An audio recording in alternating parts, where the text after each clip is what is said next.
Ossisco.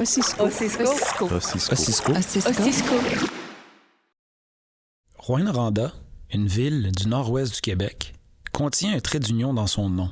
Il y a aussi un trait d'union dans la ville, le lac Ossisco. C'est un lac de tête, sans affluent, qui fait face aujourd'hui à de graves problèmes d'eutrophisation. Ce balado accompagne la réalisation d'un projet collaboratif intitulé « Spectralité et spéculation du lac Ossisco ». Oui, alors aujourd'hui, on enregistre le 4e épisode du balado Ossisco, un lac de tête. Je suis en compagnie de ma co-animatrice Audrey Grandchamp. Allô Audrey. Allô Mélanie. Puis de 2 personnes participantes au projet, la professeure Shabnam Rabar, bonjour. Bonjour. Et de Didier Girard, étudiant à la maîtrise en aménagement, bonjour. Bonjour, bonjour. Bienvenue à vous deux. Pour commencer, je proposerais de vous présenter dans vos termes, là, en commençant par vous, Shabnam. Oui, c'est ça. Oui. Je suis professeure adjointe à l'école d'architecture de paysage.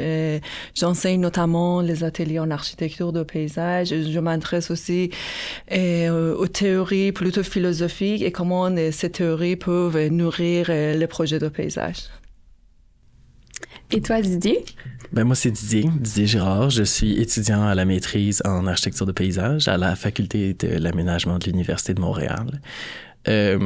J'avais initialement une formation en architecture, donc je me suis comme spécialisé en architecture de paysage.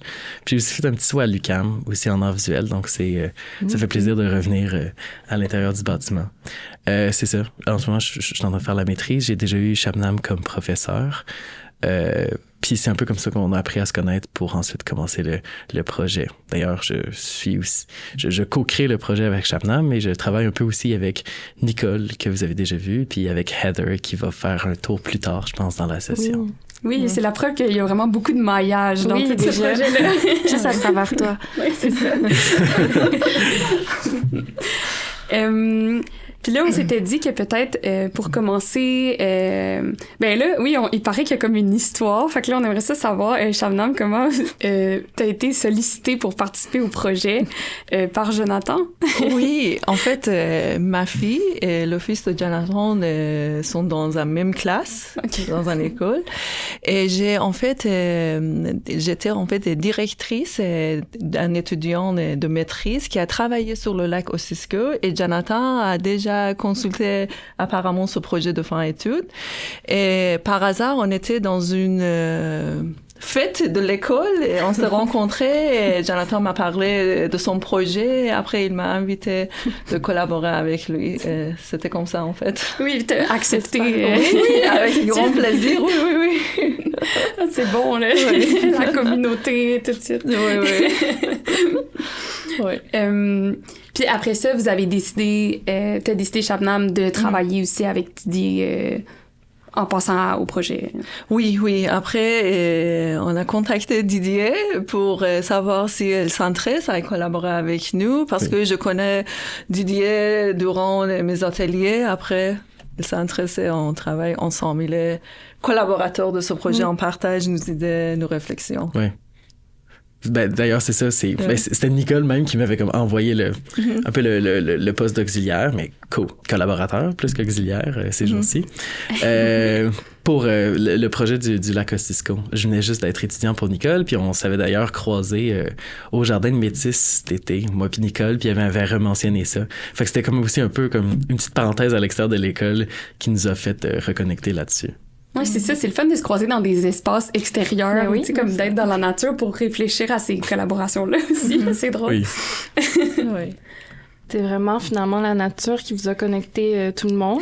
Ça a commencé avec le lac et le jardin de Métis quand même. Puis toi, ton travail à la maîtrise, est-ce que c'est connecté quand même? Est-ce que c'est complètement différent ou ça a un lien?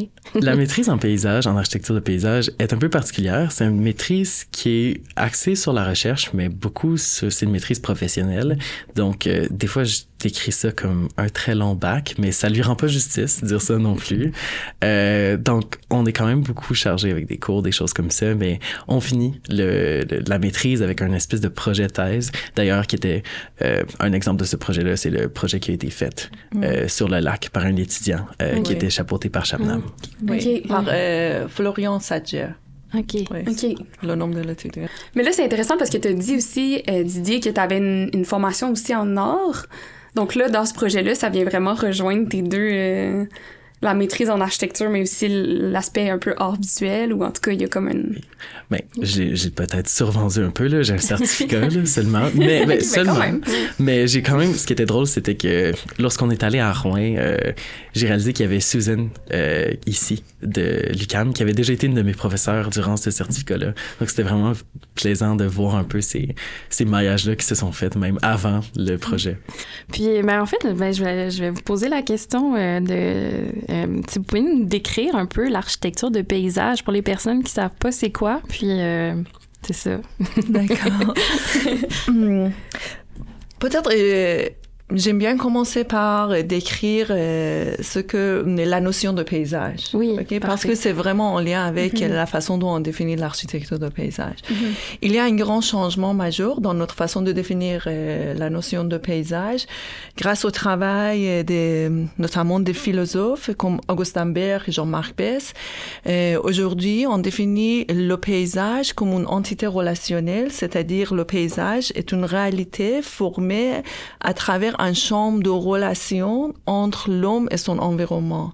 On dit que le paysage c'est le résultat de l'association des éléments naturels et des projets humains. Alors, oui, c'est une réalité, le paysage est une relation, mais il possède aussi une réalité ambivalente. Il a un versant physique, matériel, visible, écologique, mais un versant immatériel, invisible, historique, culturel. Okay? Et toutes ces définitions de paysage comme une relation a aussi changé notre regard sur la profession. On dit que si le paysage est une relation, on doit travailler sur ces relations-là. C'est-à-dire que, en tant qu'architecte paysagiste, on doit travailler la relation entre l'homme et son environnement, entre la société et son territoire, entre le corps des gens avec leur milieu. Et on travaille sur les liens, en fait. On essaie de renforcer, établir ces liens. Et dans ce sens-là en fait, on questionne aussi la place et le rôle des architectes paysagistes. On dit qu'ils ne sont pas le seul créateur du paysage. C'est-à-dire, ils ont plus... on est plus dans une attitude de dialoguer, de collaborer avec l'environnement, avec les habitants. Il s'agit d'agir avec. Ouais. Ben, je pense que, tu sais, il y a aussi dans cette notion-là le fait que, oui, l'homme avec un grand H agit sur le paysage, mais en fait aussi partie. C'est un peu ce dialogue-là où ce qu'on fait partie. Je pense que j'avais mentionné à Rouen, il y a un super texte, un article de Evelyne Gaucher de 2015 qui mentionne ça un peu, le texte comme une entité dialectique entre hommes, faites juste couper ça, là. Entre action matérielle et immatérielle. Donc, c'est comme une espèce de va-et-vient, un aller-retour entre ces trois choses-là. Puis oui, c'est ça. Comme Shabnam m'a dit, vraiment, on essaie de travailler sur ces relations-là, voir des choses comme ça, parce que très anciennement, le paysage était très visuellement déterminé. C'est un mot qu'on associe souvent pour les gens un peu moins initiés à comme la peinture paysage, un papier format paysage. On a une vue très comme cadrée du paysage, littéralement une vue, mais avec un peu des avancées, un changement de paradigme, on commence à voir que c'est quelque chose qu'on fait partie puis qu'on interagit avec. C'est polysensoriel, mais c'est aussi immatériel. Oui. Et j'aimerais citer Michel Courageux qui dit l'architecture de paysage, c'est un art de conversation. D'abord, il faut entendre. Après, on peut proposer quelque chose qui s'inscrit dans la continuité de discours des personnes, du climat, de l'histoire de lieu. Aussi, j'aimerais aussi souligner Sonia Gravel qui dit que les architectes paysagistes sont les passeurs de relations. Et j'aime beaucoup. Je pense que ça nous permet de vraiment de définir l'architecture, la mission des architectes paysagistes contemporains. En fait. Oui, mais c'est intéressant ces parallèles-là avec le dialogue, parce que c'est vrai que pour entrer en dialogue, il y a vraiment une partie d'écoute aussi, puis de recevoir, puis après ça, de pouvoir rebondir là-dessus, mais de s'inscrire dans ce qui existe déjà. Puis je trouve que ça fonctionne vraiment bien aussi avec l'idée des spectralités et spéculations. Donc, il y a une idée entre le passé et l'avenir, le futur. Tu sais, il y a comme un va-et-vient entre les deux, finalement, là, qui a l'air comme aussi très concret dans le paysage lui-même, là. Mais ça me fait, en fait, l'idée aussi que vous êtes un peu des interprètes autant d'un côté et de l'autre, là, finalement, que vous pouvez, que vous pouvez pas nécessairement traduire, dans le sens que j'imagine que c'est mieux de pas avoir la position de surplomb, mais quand même avoir vous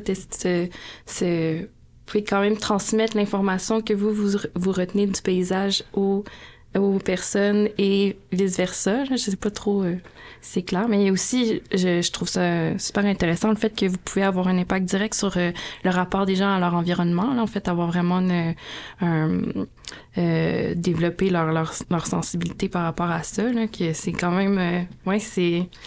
Ben, réenchérir là-dessus, oui, c'est ça. Il y a comme il faut avoir un peu la capacité de comme se mettre un peu dans les souliers des autres, un peu, puis voir un peu les différents points de vue, parce que si on veut faire un projet, une proposition, un aménagement ou simplement spéculer sur quelque chose, il faut comme pouvoir juste avoir un peu d'empathie pour la situation des autres, mais aussi voir les choses d'un point de vue différent. Parce que un paysage, c'est comme on a dit, c'est plusieurs choses en même temps. C'est une entité complexe. Donc, pouvoir l'apercevoir de différents angles, c'est la seule manière qu'on peut réellement comme pouvoir avoir une compréhension de ça. Tes mis en fond, c'est un peu ça, cet art de la conversation-là. J'imagine c'est un peu comme cette ouverture à cette multitude de signes. Je sais pas mon mot, là, mais ouais, je sais pas si... Non, mais on dirait que par rapport à ce que tu disais, puis si Didier, tu parles d'empathie, puis de divers angles, mais je me demandais justement, quand on parle de paysage, est-ce que vous pouvez donner des exemples de ces différents points de vue-là, duquel l'humain fait partie, mais qu'il y en a d'autres aussi? Moi, je pense comme aux vivants, aux matériaux, mais tu sais, je sais pas si vous pourriez nous en nommer, pas nécessairement par rapport au lac Ossisco, mais à d'autres... Oui, le paysage, c'est d'abord le sol. Okay. Il ne faut pas oublier que le sol, c'est... Après, c'est le vivant, la flore, la faune. Après, c'est les habitants, les d'autres acteurs impliqués dans le lieu. C'est le temps, c'est l'histoire, c'est l'espace, c'est les humains. Ouais. C'est ça, oui, c'est tout. Ben, il y en a beaucoup. C'est l'eau, c'est les conditions climatiques, de tout. T'sais, on voit de plus en plus des soucis pour des aménagements, des créations qui prennent en compte les autres qu'humains. Donc, on a le classique d'un jardin pour pollinisateurs, mais ça peut être beaucoup plus que ça. Mais c'est beau de voir qu'il y a des considérations qui émergent, qui étendent un peu nous à pas seulement les humains, un peu. C'est intéressant aussi parce que justement le jardin pollinisateur, là, je sais pas si on va, mais c'est quelque chose qui peut peut-être être plus perçu comme un désordre, qui est comme moins justement quand on parle d'architecture de paysage de l'ancienne version, c'est peut-être quelque chose qui est plus qui cadre plus et qui rien dépasse là. Puis je pense qu'on est encore dans cette vision-là, j'imagine, comme qu'il y a encore un peu cette vision-là quand une personne demande un aménagement, que ce soit bien encadré, tandis que là, comme les propositions qui tiennent compte des autres acteurs, ben ça nécessite d'autres formes de composition, mettons. Oui, en fait, cette art de conversation invite les architectes paysagistes à prendre en considération le sol, ses fragilités, ses limites, ne pas seulement répondre aux besoins des humains, mais aussi répondre aux besoins des autres êtres vivants aussi. C'est ça qui est très, très intéressant, en fait. Et nous sommes plus dans une attitude d'écoute, d'observation. On essaie d'accompagner tous ces éléments qui composent le paysage, en fait. Ouais. Je pense que ça nous demande plus de réfléchir à nos attitudes envers ces éléments, ces acteurs, au lieu de penser, OK, quel aménagement on va proposer. Il faut penser plus aux attitudes. Oui. Non, c'est c'est ça, parce que un jardin de pollinisateur peut quand même être fait pour simplement, admettons, être beau. Il faut penser à pourquoi on le fait. Pourquoi? Parce qu'on étend un peu, on décide de partager l'espace, on décide de partager la ville, notre environnement immédiat avec autres que nous. C'est ça, il faut engager dans cette conversation-là. C'est une moitié d'écoute, une moitié de parole. Donc, ça permet d'ouvrir ces portes-là qui peuvent ensuite être vues comme quelque chose qui est profitable pour tout le monde. Donc oui, espérons que c'est ça, que le jardin pollinisateur soit vu comme plus beau esthétiquement ou plus beau éthiquement qu'un petit jardin léché, mais on rêve d'espérer. Donc là, c'est ça, on a parlé un peu de qu'est-ce que l'architecture du paysage. Puis là, on aimerait ça savoir justement c'est quoi votre démarche à vous, tu sais, comment elle s'organise, fait que c'est quoi les conditions dans lesquelles vous aimez travailler, est-ce que vous avez un atelier, quel objet vous utilisez pour réfléchir, c'est ça, à quel moment, est-ce que vous avez des dispositions précises? Ben, je pense que quelque chose que Jonathan avait dit, c'était que lorsqu'il nous a amenés à Rouen, il avait dit, dans le fond, on veut pas que vous repensiez votre manière de travailler, on veut que vous travaillez comme vous le faites habituellement dans votre milieu. Puis, architecte paysagiste, mais beaucoup de gens dans le domaine du design, c'est beaucoup comme du travail d'atelier, du travail de conversation devant une table avec un plan, avec des documents. Mais aussi, c'est un travail aussi beaucoup de recherche-création. Il y a comme l'aspect de s'informer sur un lieu pour pouvoir bien intervenir, un peu ce qu'on parlait avec l'art de la conversation. Donc, il y a une partie d'écoute, il y a une partie de création. Puis ensuite, ça crée des situations qui posent de nouvelles questions. Donc, on se l'est dit récemment, on pose plus de questions qu'on en répond. Oui. Mais là-dessus, ça ressemble à la littérature. En fait, oui, en discutant avec Didier, on a dit que c'est... notre projet s'inscrit plutôt dans une logique de recherche-création et comme il y a le professeur de UQAM, lui, Claude Paquin, qui a dit c'est la démarche de recherche-création, c'est un chemin vers l'inconnu. Et c'est vraiment, on a senti ça à travers ce projet, que on sait quel chemin on doit emprunter, mais on ne sait pas où on va arriver exactement peut-être où. Oui. Non, définitivement. En plus, les deux, on n'est pas originaires de Rouen, on est un peu des étrangers par rapport à ce territoire-là. Donc, vers l'inconnu est quand même assez dans le vif du sujet parce que c'est littéralement l'inconnu. On se projette dans un territoire, puis on se met dans une situation où on veut définitivement bien le comprendre. Donc, c'est ça, il y a beaucoup de questions qui amènent à une autre question en arrière.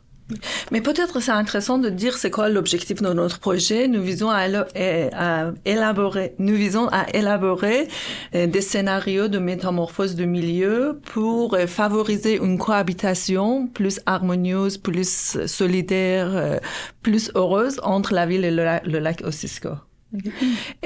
Alors, notre travail repose bien sûr sur une démarche de création, de conception, mais il y a une dimension de recherche très très importante. Pourquoi la recherche c'est important? Parce que nous pensons que les problèmes liés au lac ne se limitent pas seulement à une crise écologique qu'on pourrait résoudre à travers les solutions technologiques.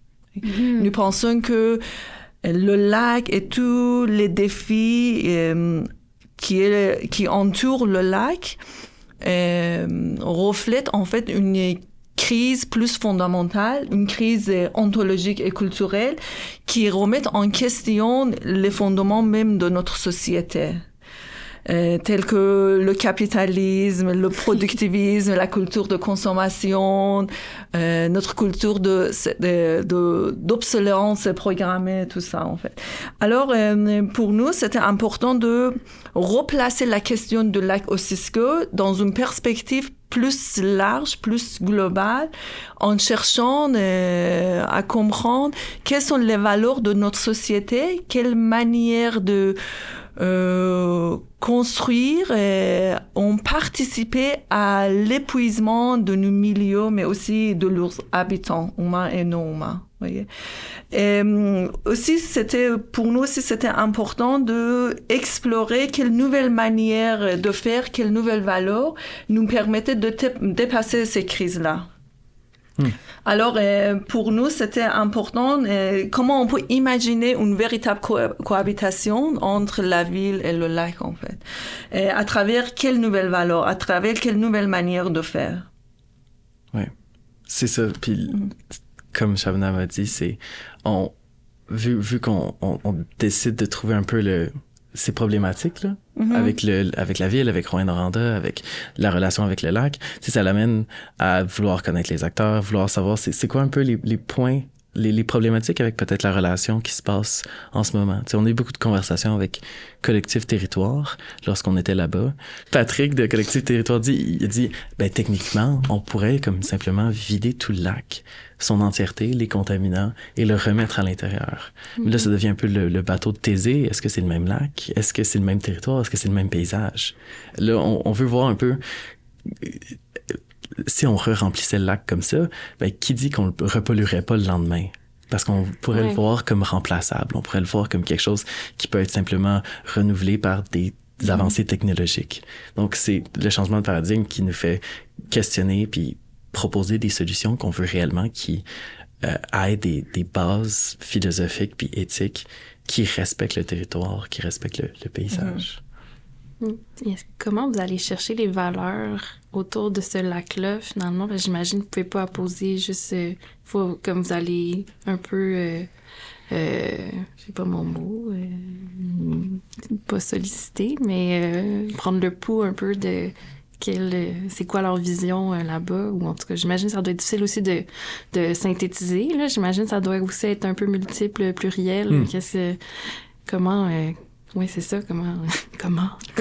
Mais c'est une bonne question parce que c'est vrai que vous parlez de relations, puis je me dis, il y en a plusieurs, tu sais, fait que là, lesquels deviennent... les axes principaux dans votre projet? C'est une bonne question, je trouve. En ce moment, on s'est beaucoup puisé dans des lectures, des textes qui ont été écrits de Rouyn-Norandais. Moi, je suis vraiment tombé dans les livres qui ont été faits par la collection Le Brûlot de l'édition du Quartz. Donc, il y avait Arsenic, mon amour, qui avait écrit correspondance entre Jean-Loup David. Et sinon, il y avait aussi La dernière sur la paire, plein d'autres écrits qui ont été écrits à propos du lac. Et aussi... Jonathan Hope lui-même qui a écrit ce lac. J'ai l'impression de faire la publicité de son livre. Un lac en particulier, on ne sait pas lequel. Exactement. Il est pas, c'est pas écrit le lac Ossisco nulle part dans le livre d'ailleurs. Mais oui, essayez de voir un peu c'est quoi les points de crise par rapport à ça. Saisir le pouls en ce moment de c'est quoi que les gens à Rouyn-Noranda pensent de ce lac-là. Le collectif Territoire, honnêtement, a été extrêmement une grosse aide, je pense, pour tout le monde à l'intérieur du projet pour donner une optique sur comment les gens de Rouyn-Noranda perçoivent le lac, comment ils veulent qu'il évolue, comment il y a des propositions qui se font déjà. Mais c'est bon aussi des fois comme sortir des sentiers battus puis de voir exactement c'est quoi les autres opinions. Est-ce qu'il y a des gens qui se sentent complètement indifférents par rapport à ce lac-là?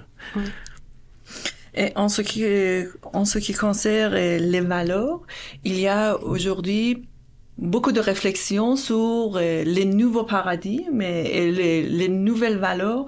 On parle de la sobriété, on parle de la décroissance, on parle de coopération, on parle de la complémentarité au lieu de compétition, etc. Et je pense que toutes ces réflexions pourraient nourrir notre projet. Et l'objectif, en fait, de toutes ces nouvelles valeurs, ces nouvelles valeurs pourraient nous guider vers une nouvelle relation avec nos milieux, en fait. Si notre rapport aujourd'hui est plus axé sur le contrôle, la maîtrise, l'exploitation à merci de nos ressources naturelles, ces valeurs essayent de nous guider vers un rapport plus harmonieux, plus soutenable, plus juste avec notre environnement. Oui. C'est définitivement la posture qu'on occupe en tant qu'architecte paysagiste ou qu'on essaye d'occuper. Donc, tu sais, lors de la conversation, il y a la partie écoute qu'on a mentionné qu'on fait beaucoup, mais il y a aussi la partie où on dit notre opinion assez ferme sur on pense qu'on pourrait avoir une relation un peu plus harmonieuse, comme vous avez dit, avec le paysage.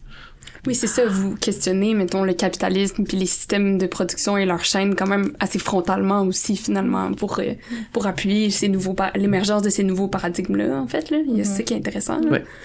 Oui, c'est intéressant la participation, finalement, la conversation. Là. J'avoue que c'est pas une posture d'observation, c'est actif. En tout cas, je trouve ça intéressant que vous le releviez. En fait, j'ai parlé beaucoup des nouvelles valeurs, les nouveaux paradigmes, mais j'aimerais souligner qu'aussi, il y a des savoir-faire vernaculaires traditionnels qui nous permet aussi de savoir comment on peut établir ce lien plus symbiotique entre la ville et le lac, une relation où le lac et la ville puissent se soutenir et s'enrichir mutuellement. En fait, on avait dans les sociétés pré-modernes ce genre de relations, c'est-à-dire qui peuvent nous inspirer, en fait. Mm-hmm. Est-ce qu'il y a des types de savoirs vernaculaires qui vous inspirent particulièrement ou pas nécessairement en Abitibi mais ou ailleurs, tu sais, liés avec des plans d'eau ou je sais pas. Avec des plans d'eau, je ne saurais ou pas là, mais juste des rapports. Oui. Honnêtement, je pense que filtre. on peut pas dire qu'on est au Québec et qu'on veut prétendre vouloir une harmonie avec la nature puis faire semblant qu'on a inventé la roue sans parler des communautés autochtones qui ont beaucoup de savoirs traditionnels, seulement sur les plantes, sur leurs propriétés médicinales, mais aussi sur comme une gestion du territoire puis j'ai perdu le mot en français, je m'excuse, un stewardship un peu, un parrainage du territoire qui est beaucoup plus doux, qui vient vraiment être en compréhension avec celui-ci puis qui vient un peu comme on disait, venir faire partie du paysage et le soutenir et l'écouter, comme avoir une conversation avec celui-ci. Donc, tu sais, en plus, à Rouyn-Noranda, on sait que le lac Kosciuszko faisait partie un peu de la boucle de navigation, d'ailleurs, des Anishinabés dans les environs. Oui. Ça, c'est intéressant parce que c'est quelque chose, j'imagine, qui rentre dans la partie un peu immatérielle de ce qui compose le paysage, justement, là, cette histoire-là, puis ces savoirs-là qui ont comme imbibé l'espace, là. Dans le fond, vous, ce qui est particulier, c'est que toi, Didier, t'es allé à la fin de semaine avec nous à Rouyn, mais Shabnam, non. Donc là, on aimerait ça savoir un peu comment ça s'est passé, ce travail-là, comme un peu en 2 temps. Fait que d'abord, Didier, quand t'as été, ça a été quoi ton impression comme directe, entre guillemets, du lac? Ce qui t'a frappé, stimulé, autant comme quand on est allé littéralement autour du lac, mais aussi à travers les activités de la fin de semaine, là, des choses qui t'ont, c'est ça, plus parlé. Première impression du lac, je pense que on est arrivé en soirée, je pense, techniquement. Donc, on n'a pas vu grand-chose du lac. Première impression, puis je vais la mettre de côté, c'était on voit rien. Blackout. Exactement. Mais première réelle impression, je pense qu'on a tourné un peu le coin pour se rendre vers l'Université du Québec en Abitibi-Témiscamingue, puis on a juste vu le lac au bout de la rue. Puis je pense que la première chose, c'est, oh mon Dieu, il a l'air très proche. Il a l'air assez proche de la ville. Donc, on avait l'impression que la rue finissait et que le lac commençait directement là. Mais de plus en plus qu'on s'approche, de plus en plus qu'on réalise que la ville vient vraiment comme faire une couronne autour, très proche, mais qui garde comme un bon petit, genre 5 mètres, une petite distance avec le lac. Puis je pense que, je sais pas, ça représente un peu bien des fois la relation avec la ville, où ce que la ville vient comme encercler le lac, mais est un peu gênée de venir le toucher dans certains endroits. Sinon, autre impression, c'est que assez particulier, lorsqu'on le regarde par satellite, puis même quand on se rend, de voir les espèces de digues qui ont été créées. C'est rare qu'on voit un lac qui a été séparé en bassins, comme on peut les appeler. Donc ça a définitivement été une première impression assez marquante, voir ces espèces de massifs ouvrages d'ingénierie qui font partie du lac techniquement. Plus côté métaux, puisque toi, t'étais sur place, mais que là, tu devais aussi comme prendre des notes, rassembler des choses pour pouvoir un peu le rapporter ou le traduire. Là, je fais des guillemets, en tout cas, je vais vous laisser le dire dans vos mots, mais ça a été quoi un peu, c'est ça, ton approche ou ta manière de travailler quand t'étais sur place pour... est-ce que t'avais une méthode en particulier, finalement? J'ai pris beaucoup de photographies que j'ai rendues accessibles à Shabnam ensuite pour pouvoir essayer de faire comme un bon relevé de terrain. Donc, c'était vraiment mes yeux un peu, c'était à travers l'objectif de ma caméra. Donc, je n'ai pris beaucoup. Essayer de prendre un peu la faune, la flore dans les environs. Garder en tête que c'est ça, Shabnam allait un peu voir à travers cet objectif-là. Puis ça l'a aussi fait que je pense que j'étais un des seuls qui a fait le tour du bassin sud, donc ce qu'on appelle le lac Kosciuszko officiellement. J'ai vraiment fait le tour en entièreté, qui était quand même, on ne pense pas que c'est si gros que ça, mais j'avais mal aux jambes à la fin. Donc oui, j'ai essayé vraiment de garder beaucoup d'écrits de lorsque Collectif Territoire nous a fait la visite, puis beaucoup de photographies pour parler un peu de l'expérience à Shabnam. Puis ensuite, Shabnam, c'est pas par satellite si l'impression... Moi, j'ai découvert le lac à travers les images, les photos de Didier, mais aussi en consultant les documents disponibles, un peu en consultant les livres publiés et des conférences aussi qui sont disponibles en ligne. Et ce qui m'a le plus frappé, en fait, c'est l'amour qu'on porte pour le lac. En fait, c'est pas peut-être le lac en soi, mais j'ai ressenti un attachement profond qui se manifeste à travers cette volonté de raconter l'histoire de lac, transmettre son mémoire et toutes ces initiatives engagées qui voulaient sensibiliser les gens et qui cherchent à restaurer la santé de lac. Okay. Et pour moi, en fait, tous ces projets, recherches, publications, expérimentations, consultations publiques témoignent qu'il est possible de rêver un monde meilleur, le meilleur est possible et ça donne l'espoir. Et surtout, j'essaie de comprendre tous ces projets et leur valeur dans le contexte de la ville, Rouyn-Noranda, qui n'est pas une grande ville, une métropole, si je peux dire.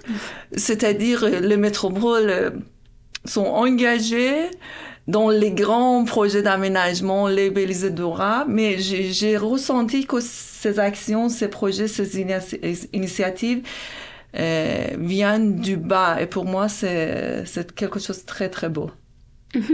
C'est vrai. Moi, j'ai gardé plutôt quelque chose de positif, en fait. Même il y a des grands problèmes, moi, j'aimerais dire que pour moi, ce qui m'a frappé, c'est que c'est le meilleur possible, en fait. Ouais. Mais c'est intéressant parce que c'est vrai que ça montre que, justement, ce paradigme-là dont on parle depuis tantôt, ce nouveau paradigme-là, en fait, il est aussi propulsé par les gens de la communauté qui viennent pas nécessairement, justement, du milieu de l'architecture, du paysage. C'est vraiment comme une mouvance de re-questionner aussi les usages qu'on a comme normalisés autour d'un lieu naturel, puis de dire en fait on arrête 2 secondes, puis c'est peut-être pas ça qu'on veut. Puis c'est vrai que je trouve que la population de Rouyn a quand même des demandes puis des propositions de projets quand même d'envergure là, pour une... Je trouve ça intéressant justement que le changement soit déjà en marche finalement, puis que même si l'impact n'est pas encore sur le lac, il y a déjà, c'est enclenché. Finalement, c'est quand même vraiment un recadrage qui donne plus de souffle là, et d'espoir. Là.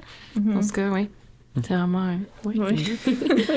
Mais c'est vrai que c'est définitivement enclenché parce qu'on est là. C'est un peu c'est un peu le produit de toute cette espèce de début d'engouement puis de désir de changer un peu. Puis c'est ça, c'est vraiment plaisant de voir des gens qui veulent réellement mettre de l'effort. Je sais pas si vous avez vu l'espèce d'activité de la pêche aux pneus qu'ils ont faite à Collectif Territoire. Ils sont allés à la pêche pour aller chercher des fois les pneus qui avaient été lancés dans le fond du lac. Oui. Par les mécaniciens qui étaient à côté. Ouais, c'est ça. Mais aussi, je trouve ça intéressant parce que on pourrait avoir l'impression que finalement, Shabnam, t'avais comme une expérience comme indirecte du lac, mais finalement, en fait, il y a une expérience directe des dialogues puis des discours des personnes qui habitent sur place. Donc, finalement, on est comme aussi directement connecté à des expériences assez tangibles, tu sais. Fait qu'il y a comme... En tout cas, ça change aussi la perception de qu'est-ce qui est très concret et direct puis qu'est-ce qui l'est pas, tu sais. Dans le sens où, mettons, nous, on pourrait aller au bord du lac, mais en fait, on vient pas de cette communauté-là, puis on pourrait voir le lac d'une certaine manière, mais il demeure clos d'une certaine façon, tu sais, au regard. En tout cas. C'est peut-être moins compte des relations dont vous parliez, là, finalement, qui peuvent être... dont on peut prendre conscience autrement que d'aller sur place. Oui. Moi, j'avais peut-être une petite question aussi sur le mélange des médiums. Peut-être dans ta collecte, tu disais que tu travaillais avec la photo, Didier, mais aussi avec les notes. Est-ce que c'est comme une pratique que j'imagine que vous avez quand même beaucoup en architecture, l'importance de la photo? Est-ce que c'est comme... deux langages différents ou finalement ça se complète pour vous? Comment? Ben, moi, je fonctionne beaucoup avec la photographie, mais et c'est là que j'ai été un mauvais architecte paysagiste. J'aurais dû faire plus de dessins sur terrain parce que c'est définitivement une pratique qui est mise de l'avant pour comme essayer de capter un peu mieux parce que, ben, probablement vous en avez déjà parlé en long et en large du dessin avec Nicole. Mais c'est ça, ça permet de capter prendre une posture un peu de méditation puis de se mettre un peu à l'écoute du territoire, non seulement visuellement mais sensoriellement, puis on vient nécessairement faire seulement les traits qui sont nécessaires, tandis qu'une photographie, souvent, la quantité d'informations peut être surchargée, on peut perdre les choses dans l'angle qu'on capture, tandis qu'on essaie vraiment plus avec le dessin de capter le sentiment d'être là. Donc, j'aurais dû dessiner, mais Nicole était là à côté de moi en train de faire ça. Mais oui, donc il y a comme la photographie, le dessin, puis il y a beaucoup d'architectes paysagers qui mettent de l'avant l'importance de la capture polysensorielle d'un paysage. Il y avait, je me rappelais plus du texte, mais un texte que je pense que vous m'avez fait lire sur un recherchiste qui donnait ce qu'il appelait des baluchons multisensoriels. Donc, dans un petit sac, un enregistreur sonore, un appareil photo jetable, un crayon pour écrire. Donc, il y a comme un processus d'observation qui se fait avec tous les sens, avec la temporalité aussi. Puis, c'est ça qui est un peu, je trouve, la méthode de l'architecte paysagiste, c'est d'essayer, lorsqu'on est présent sur le site, de capter tout ce qu'on est capable de capter, possiblement. Je sais pas si... Oui, je suis d'accord. C'est vraiment la visite de terrain, c'est vraiment la première étape. Pour pouvoir bien dialoguer, collaborer, converser, il faut vraiment faire une lecture en profondeur de sites de projets, en fait. C'est pour ça que c'est important. Après, aussi, il y a la production des cartographies, c'est-à-dire on essaie de aussi... la production des cartes n'est pas seulement un moyen de représenter nos analyses, ça nous permet de identifier de nouveaux constats, des nouveaux enjeux, des nouveaux potentiels de sites aussi. En fait, moi, j'ai pas eu l'occasion de visiter le site, alors j'ai travaillé beaucoup sur la carte de la ville et j'ai essayé d'un peu dessiner l'ordre de la ville et j'ai parlé aussi avec Didier, en fait, et j'ai trouvé, par exemple, à travers les dessins pour un peu révéler l'ordre qui organise la ville. J'ai constaté qu'il y a aussi beaucoup de potentiel dans cette organisation de la ville, mi-ordonnée, mi-un peu dispersée, chaotique, avec les grands vides créés par les grands roches, non? Alors, tous les dessins et la production de cartes nous permettaient de mieux saisir la réalité du territoire, en fait. Oui. On voit vraiment des motifs émerger lorsqu'on comme retrace un peu les formes urbaines. Tu sais, là, je sais que lorsque Shabnam traçait, on voit vraiment des lignes qui se tracent sur les axes qu'on pourrait presque appeler les axes un peu de Rouen ou Noranda comme Boomtown, donc vraiment très linéaire. Puis là, lorsqu'on va dans les sections un peu plus de banlieue, ça devient un peu plus fragmenté, un peu plus des environnements qui sont disparates, qui suivent pas trop des lignes formelles. Ça fait définitivement apparaître des motifs à travers le paysage. On réfléchit en fait à travers nos mains aussi, non? C'est en dessinant qu'on réfléchit, c'est pas seulement avec le cerveau. Dans le sens où, quand vous vous laissez comme guider par les traits ou... Ouais, okay. Oui. C'est comme une expérience corporelle, là, Oui, c'est ça, je pense. Quand on dessine, on réfléchit, en même temps, on peut produire des nouvelles connaissances aussi. Oui. Ça laisse aussi des fois comme des petits accidents apparaître, voir c'est quoi les zones de conflit, c'est quoi qui se passe lorsque le terrain change sous notre doigt un peu, voir vraiment c'est un peu quoi l'expérience. Donc, le crayon se promène à travers la ville un peu comme un personnage ou une automobile. Ça devient... c'est assez plaisant, c'est assez ludique, mais ça a comme vraiment une réelle tangibilité en termes de ce que ça produit, là. On dirait que là, on est vraiment à l'intersection de la recherche et de la création, justement, dans cette activité-là. On dirait que ça vient vraiment éclairer aussi ce que Nicole a dit sur sa pratique de dessin, là, quand elle disait aussi qu'elle réfléchissait en dessinant, puis que c'est ça qui lui permettait justement d'épaissir sa compréhension de OK, donc là, on serait rendu un peu à la troisième partie du balado où on a envie de plus se pencher sur votre proposition. Puis là, c'est ça, vraiment le but du balado, c'est de vous attraper un peu en plein processus. Fait que on aimerait ça savoir, c'est ça, où vous en êtes dans le processus, qu'est-ce qui stimule un peu, là, c'est quoi l'impulsion de votre proposition actuellement. Fait que c'est ça, où vous sentez que vous en étiez. Avant qu'on commence, vous disiez que vous étiez un peu au milieu. Fait que j'ai envie de vous entendre là-dessus.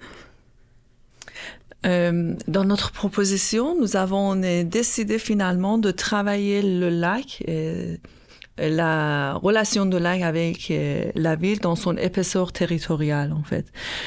Pourquoi? Parce que nous avons vu qu'en fait, il y a un lien d'interdépendance et de réciprocité entre le lac, ses problèmes et la manière dont la ville a été construite et évoluée, en fait.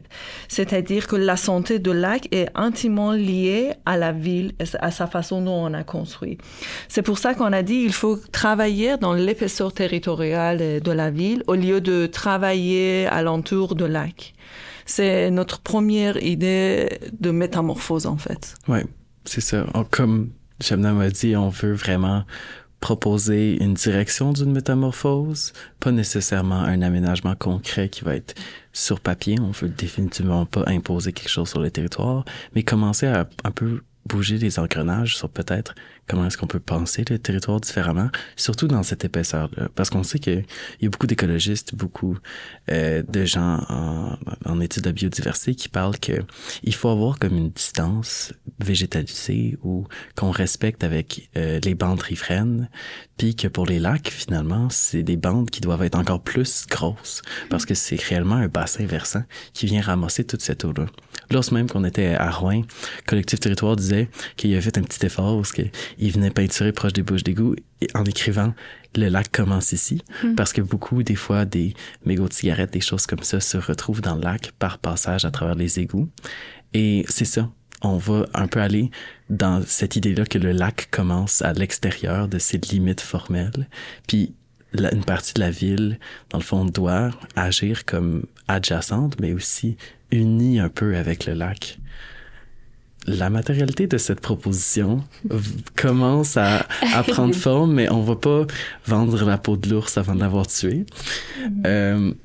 Mais c'est ça, on pense définitivement, comme Shabnam m'a dit, dans l'épaisseur territoriale de la ville, comment la ville peut être un peu plus lac. Mais c'est intéressant parce que, dans le fond, dans cette expression-là, on dirait que je me questionne, qu'est-ce que vous entendez exactement par épaisseur territoriale? Parce que moi, ce que je comprends dans ce que tu as dit, mettons, Didier, c'est, et Shabnam aussi, c'est l'extension un peu du territoire du lac lui-même à la ville. Mais est-ce que... Fait que là, pour moi, il y a comme un côté, un aspect d'élargissement, mais est-ce qu'il y a un aspect de profondeur aussi, tu sais? Est-ce que c'est comme aussi d'aller voir dans les souterrains ou comment vous voyez ça, l'épaisseur territoriale? Si on regarde en fait de près l'histoire de l'urbanisation, on peut construire que les villes modernes sont construites en drainant la ville, c'est-à-dire on essaie d'évacuer rapidement l'eau pour l'extension des villes, pour construction des infrastructures. Et les conséquences, c'est que les sols on transforme les sols en surface minérale, incapables d'infiltrer l'eau. On a des sols morts, mais aussi, ça aussi augmente les effets de sécheresse et d'inondation. Et ça contribue aussi à la pollution des rivières et des lacs. Aujourd'hui, il y a plusieurs études, comme les études de Paolo Vigano, qui travaille beaucoup sur ces questions, et dit qu'il faut réhydrater la ville. C'est-à-dire, il faut rendre vivant le sol, il faut créer des villes qui sont capables d'infiltrer, retenir l'eau, purifier l'eau, réutiliser l'eau, recycler l'eau.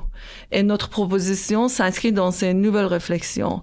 Et c'est travailler dans l'épaisseur territoriale en profondeur. Mais aussi, on va travailler à l'échelle de la ville. C'est dans les deux sens, en fait. OK. Mais c'est intéressant. Fait que dans l'idée de retisser le lien entre la ville puis le lac, on dirait que le lien lui-même, finalement, c'est l'eau qui percole un peu. Est-ce qu'il y a de ça? Ben oui, mais c'est ça, parce que un peu dans la définition d'un lac, je pense qu'il y a beaucoup de choses qu'on a commencé dans le projet. C'est avec des questions. C'est quoi un lac? il y a beaucoup de définitions d'écologistes, choses comme ça, qui étendent la définition du lac non seulement à lui-même, mais aussi à son bassin versant. Donc, toute l'eau qui va finir dans le lac fait techniquement partie du lac. Donc, il y a une partie de la ville qui est techniquement qui fait partie du lac. Pourquoi est-ce qu'on traite cette partie-là de la ville, cette eau qui percole-là, avec tellement moins de respect qu'on traiterait le lac lui-même? Exactement ça. L'approche paysagère qu'on a adoptée dans ce projet nous invite à voir le lac non pas comme une surface d'eau, comme un objet en soi autonome dans un milieu humain. Il nous demande de voir le lac comme une réalité relationnelle dont l'existence est composée de plusieurs éléments, comme des milieux humides, comme des bandes riveraines, mais comme aussi la ville. C'est-à-dire, il faut voir dans cette interrelation, il faut traiter les problèmes de lac dans cette interrelationnalité, en fait. Ben, je trouve ça intéressant par rapport à ton impression du lac quand t'es arrivé, puis tu disais finalement que le lac, il avait l'air proche, mais finalement, il y a comme une gêne entre la ville et le lac, puis là, on dirait qu'il y a comme ce rétablissement de cette relation-là qui s'effectue par ce travail interrelationnel-là, que finalement, puis là, justement, l'idée que le lac, il commence vraiment avant, mais mais il y a quand même une nécessité d'avoir une forme de... Parce que finalement, les bandes riveraines, où, il doit y avoir, j'imagine, une forme de... Pas d'espace, je sais pas comment l'appeler, parce que finalement, le contact est tout le temps là, c'est juste que c'est pas le contact direct avec l'eau, mais étant donné que le lac, c'est pas que l'eau du lac, et ben là, il y a quand même un contact qui s'effectue, mais il y a quand même aussi une forme, justement, de protection, là, que c'est pas nécessaire qu'on soit directement collé dessus. Non, c'est ça. On peut pas éviter ce contact-là, même si on essaye un peu de comme faire que la ville et le lac soient séparés, elles ne le sont pas, puis on peut pas faire semblant qu'elles sont. Mais oui, ben j'irais avec aussi parce que là, on sait, mettons, il va y avoir le symposium le 9-10 mai, puis qu'il va aussi avoir après le livre publié aux éditions Sagami. Puis là, je me demandais, en fait, qu'est-ce que vous pensez que ça va être les traces qui vont subsister de votre projet, puis quels usages les gens de la communauté là-bas vont pouvoir faire de votre proposition? Peut-être je reviens à notre posture dans ce projet pour un peu expliquer. Didier a déjà souligné que nous avons pris cette position des étrangers, dans la mesure où on ne fait pas partie du territoire et notre être n'est pas imprégné de l'histoire de ce territoire, de sa géographie, de son climat, de sa culture, de ses valeurs. Alors, cette posture nous a amené de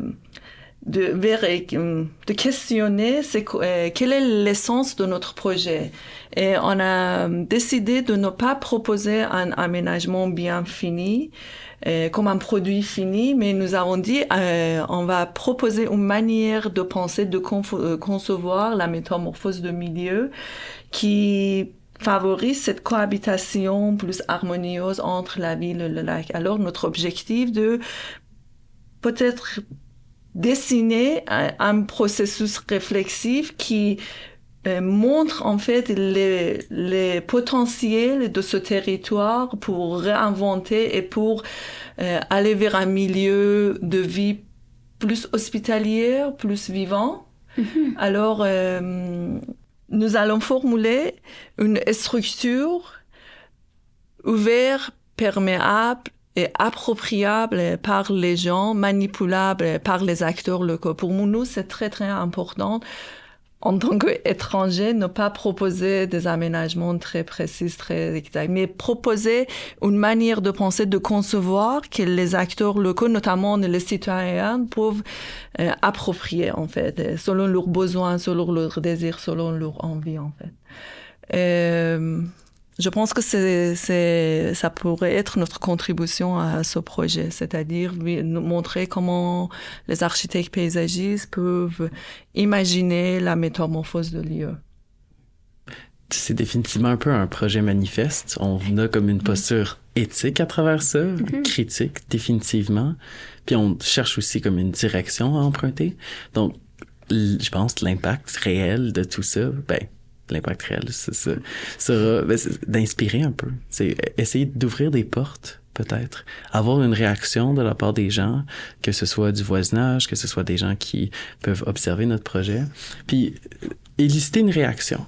Idéalement inspiré, on se croise les doigts, au pire scandalisé, mais simplement pouvoir présenter ces idées-là, ces manières de voir le territoire-là, puis d'interagir un peu plus en harmonie avec le lac comme quelque chose de possible, comme quelque chose qui est sur la table.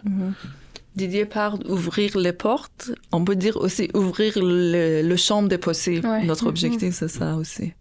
Ouvrir le champ des possibles, en fait. Et je pense que à partir de ça, je pense que les acteurs locaux peuvent aussi profiter de notre projet. Oui. Merci beaucoup. Oui, merci. Je pense que c'est ça qui conclurait le balado Cisco, un lac de tête. Donc, je rappelle, moi, je m'appelle Audrey Grandchamp. Moi, c'est Mélanie Arel-Michon. Et c'était notre épisode avec Shabnam Rabat et Didier Girard. Donc, merci à vous deux d'être venus parler avec nous. Merci à vous. Merci de nous avoir invités. Merci à la Faculté des arts de l'Université du Québec à Montréal, le Laboratoire d'innovation territoriale Collectif Territoire, l'Université du Québec en Abitibi-Témiscamingue, l'Observatoire Ivanhoe Cambridge du développement urbain et immobilier, Figura, le Centre de recherche sur les théories et les pratiques de l'imaginaire, le Centre de recherche interuniversitaire sur la littérature et la culture au Québec, le Centre de recherche en éducation et formation relative à l'environnement et l'éco-citoyenneté, le Centre R, le Centre Sagami, le Petit Théâtre du Vieux-Noranda, l'Écart, lieu d'art actuel, la Revue Liberté, le Conseil de la culture de l'Abitibi-Témiscamingue et le Conseil de recherche en sciences humaines du Canada.